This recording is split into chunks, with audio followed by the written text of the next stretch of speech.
As Yoruba nation, plans to resume rally, Buhari flies out of Nigeria, and Yoruba nation protests will hold. Sultan also begs Nigeria not to break up. Yoruba nation agitator resume rally.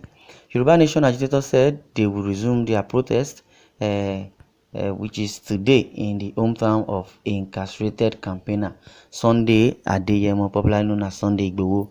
However, the rally will be different from others held before. It will be to show solidarity with IGBOHO, now languishing in a Benin Republic prison after an aborted bid to escape to Germany. IGBOHO wanted to escape following the raid of his home in Ibadan by economic and financial crime operatives. 2 persons were killed in the raid on 1st July by the DSS. 12 others were arrested and taken to Abuja. 10 of them have been freed after legal effort by lawyers, but 2 of them are still in the DSS custody. DSS even lied that IGBOHO's 8th case file was stolen by armed robber. A country that has the highest security apparatus, the DSS, Department of State Service, armed robber would invade such, department. You should know that there is no smoke without fire. Something is fishy. Also, President Muhammadu Buhari is set to participate in the United Nations General Assembly 76th session in the United States amid insecurity and gross human rights under his administration.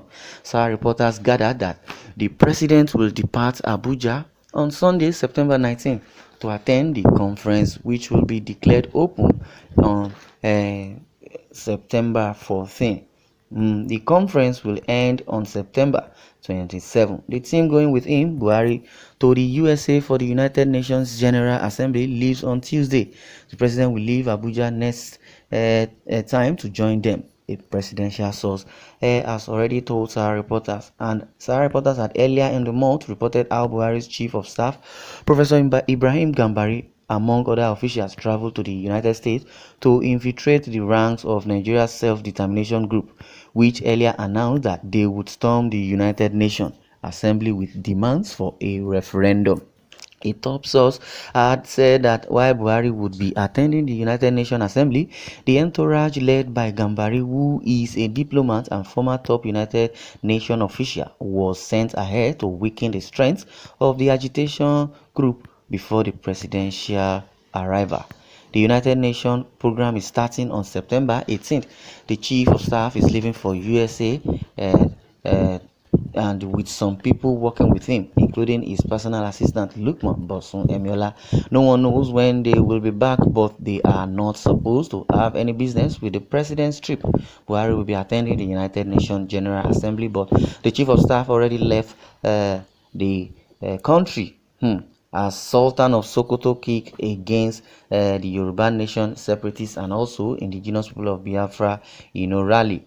The Sultan of Sokoto, also Muhammad Saad Abubakar III, has urged Nigerians to drop their various separatist agendas. I believe the Yoruba rally that is to take place, I believe it will still take place. I don't know if Sultan of Sokoto has become the DPO or the Attorney General or the chief of army staff that will stop the Yoruba Nation rally. I don't know. Speaking at the 2020 Leadership Newspaper Award and Conference in Abuja, the spiritual leader of Muslims in Nigeria noted that God did not make a mistake putting all the various groups in Nigeria together. He urged Nigerians to work together to fight insecurity in various forms, which has been confronting the country. He said, if we are to go our 1 million ways, how do we survive? God Almighty will and can never make a mistake. That is His will and must be obeyed. Bringing us together as Nigerians is not a mistake, and that is what God wanted. If He wants anything else, He will do it in no time. So we have to accept our religious beliefs as good Christians and Muslims. We all know we are from one source and creator. Well, that's the problem, because we have, taken religion to supersede constitution of a country, because as it is, the constitution of Nigeria is no longer followed.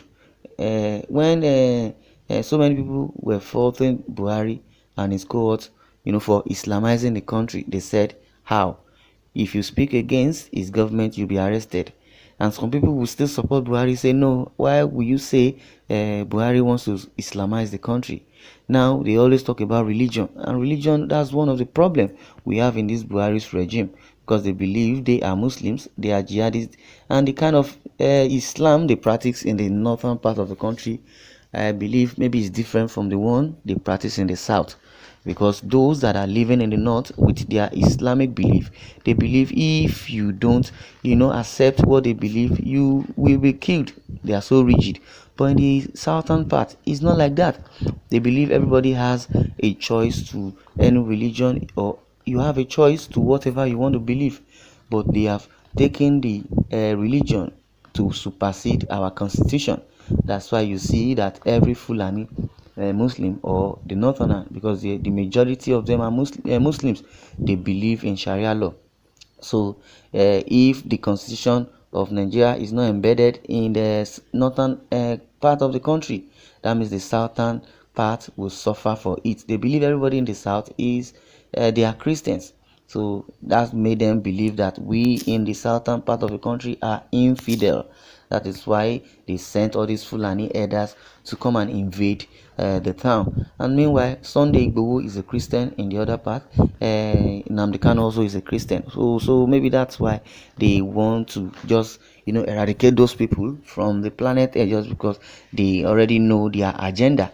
Because the agenda is to Islamize the country. So according to what this Imam is saying, or I would say a Sultan of Sokoto, I believe is a Muslim, he said we should accept our religious belief as good Christians and Muslim. We shouldn't, add religion to our constitution. Nigeria is Nigeria. Christian is Christian. Muslim is Muslim. So there's no correlation between Christians and Muslim, and comparing it with the constitution. The constitution of the country stood alone by itself. We have to live together, according to Sultan of Sokoto. He says we have to live together as one people to face these challenges of insecurity. No one can do it alone. As the commander in chief or the chief of defense staff, we must rise up to take the issue of insecurity as our own personal problem. We must all contribute to this challenge of insecurity, and if we do that, in a couple of years, we will be driving with our eyes closed from Kaduna to Abuja with no potholes or chaos. From Kaduna to Sokoto with clear roads, and Maiduguri to Kano. That is our prayers in the next few weeks, months, or years, as we get to that level. Well, it's coming from Sultan of Sokoto, so he's admonishing us that we should work together as one, that the division of Nigeria cannot be negotiated, that we are better as one. Well, somebody is trying to advise the Sultan of Sokoto, which is the last one I'm going to read here. He says, "My dear Sultan, it was not God that put Nigerians together.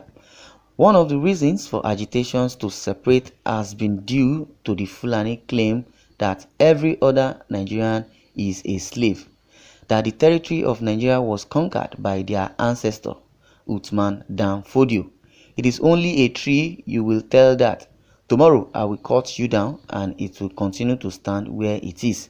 The first thing you, Sultan, will do is to let the Fulanis understand that every other Nigerian has a right to life and also to live freely, and they should not be arrogant again with their claims of rights to other people's ancestral heritage. Nigerians have to see this in words and deeds before we start to talk of one Nigeria. And also, Nigeria does not belong to Buhari. Neither does Nigeria belong to Jonathan. Neither does Nigeria belongs to Malami, or Nigeria belongs to Obasanjo. Nigeria belongs to everybody. That is why we call it Federal Republic of Nigeria."